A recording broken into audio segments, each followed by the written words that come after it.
Кабінет міністрів в середу мав розглянути перерозподіл 570 мільйонів гривень. На жаль, вони цього не зробили. І розглядати вони будуть це в кращому випадку завтра. З цих 570 мільйонів гривень Житомирська область попередньо отримує 17,2 мільйони гривень. Скільки ми отримуємо з 17,2 мільйонів гривень, наразі невідомо. На сьогодні в медичних працівників повністю виплачено за серпень, і вони не отримали аванс за вересень. Якщо говорити про загальну недостатність до кінця року, вона складає 63,7 мільйони гривень. Якщо провести диверсифікацію робітників, то дефіцит буде складати не 63 мільйони гривень, а більше 120 мільйонів гривень. Ми ці питання знову ж таки постійно піднімаємо в Києві. Поки що результату ми не бачимо. І якщо говорити вже про 2018 рік, насправді ми вчора аналізували доведені цифри, ситуація виглядає ще більш сумною. Ми вже готуємо і листи, і візити в Київ, тому що дефіцит на наступний рік може скласти взагалі 80 мільйонів гривень. Треба організовуватися і їхати вибивати гроші. Іншого варіанту я не бачу. Юрій Володимирович, давайте і Сергій Іванович забудемо слово «вибивати».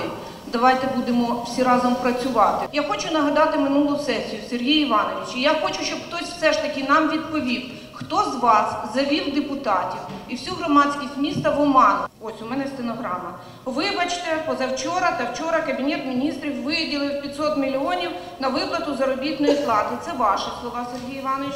І далі слова господина Хренова.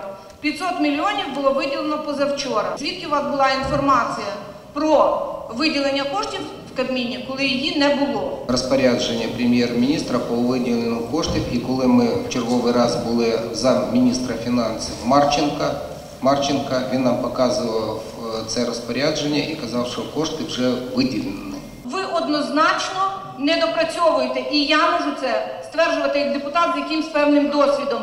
Ми багато коштів витрачаємо на ліки, ми закриваємо проблеми держави в багатьох, в мільйонах і в мільйонах. В минулому році ми теж закривали всі проблеми. Тому однозначно ми всі разом спільно обрані громадою міста для того, щоб сьогодні не знімати з доріг кошти, Сергій Іванович, не знімати з капітального ремонту доріг, а працювати з Кабміном, працювати з усіма і для того довести потребу цих коштів. Ми розбудовуємо сьогодні мережу охорони здоров'я в місті Житомирі. Те, що сьогодні ми разом з вами створюємо комфортні умови перебування пацієнта на лікарняному ліжку, в амбулаторіях, в поліклініках. Ми вкладаємо шалені кошти в розвиток матеріально-технічної бази. І це по закону є наші повноваження. Але не є наші повноваження виплачувати заробітну платню. Проте ви сьогодні всі поставлені в таку ситуацію, що ми змушені платити із міського бюджету за рахунок інших видатків, скорочувати інші видатки і виплачувати заробітну платню медикам.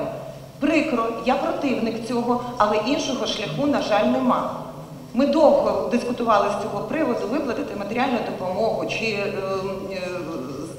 здійснювати, нарощувати далі заборгованість. Але людей жалко, просто жалко людей. Ставлю на голосування про внесення змін доповнень до міської програми розвитку охорони здоров'я на 16-17 роки. Постійна комісія соціально-гуманітарних питань з питань бюджету рекомендують виділити з міського бюджету коштів в сумі 13 мільйонів 870 тисяч гривень для виплати заробітної плати працівникам закладів охорони здоров'я міста за вересень 2017 року. І внести відповідні зміни до проєкту рішення до міського бюджету. Голосуємо за зміни в програму. 13,8 мільйонів, які виділили медикам, з яких програм їх забрали?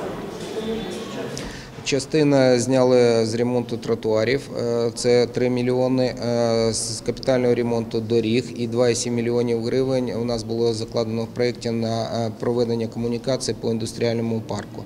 Інвестор, який зайшов в індустріальний парк, готовий взяти на себе всі затрати по підведенню комунікацій, тому у нас не потрібні ці кошти в міському бюджеті, тому ми їх зняли на допомогу по виплаті заробітної плати медичним працівникам. Сьогодні буде підписане рішення сесії, гроші будуть перераховані в державне казначейство. Я думаю, завтра люди отримають кошти в повному обсязі.